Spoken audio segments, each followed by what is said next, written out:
Noong unang natuklasan ng HIV, karaniwan itong naiisip bilang isang death sentence dahil sa panahong iyon, walang epektibong paraan ng paggamot. Ang pag-asa sa buhay para sa mga taong may HIV ay medyo mababa.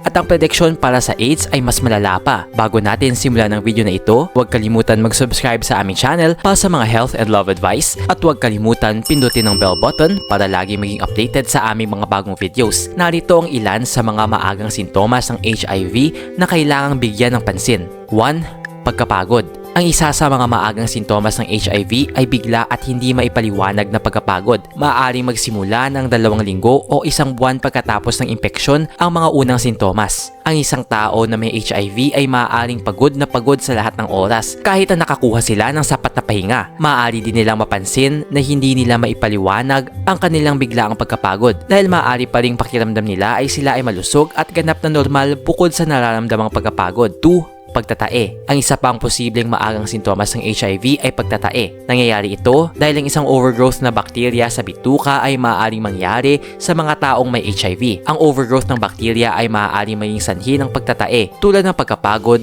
Ang sintomas na ito ay hindi isang 100% na sigurado na palatandaan na mayroon ka ng HIV dahil maraming mga bagay na maaaring maging sanhi ng pagtatae. 3. Namamaga ang mga lymph node. Pamamaga ng lymph nodes ay isa rin sa mga maagang sintomas ng HIV. Nangyayari ito kapag ang impeksyon ay umabot sa mga lymph node ng isang tao at nagiging sanhi ng pagbagsak ng immune system ito. Ang pamamaga ng lymph nodes ay isang palatandaan na ang iyong katawan ay nakikipaglaban sa impeksyon. Ang sintomas na ito ay maaaring lumitaw ng maaga, mga ilang araw o linggo pagkatapos ng impeksyon. May mga kaso kung saan ito lamang ay manifestasyon kung ang sakit ay lalong lumalala. 4. Biglang pagbaba ng timbang. Ang biglaang pagbaba ng timbang ay karaniwang nangangahulugan na maaaring may mali sa iyong katawan. Ito rin ang kaso para sa mga pasyente na may HIV. Ang biglaang pagbaba ng timbang ay maaaring mangyari bukod sa HIV. Pwede itong mangyari kung ang tao ay may isa pang impeksyon o kung may mga oportunistang impeksyon. Nangyayari ito dahil ang HIV ay nagpapahina sa immune system at nagbibigay daan sa isa pang impeksyon na makaapekto sa katawan.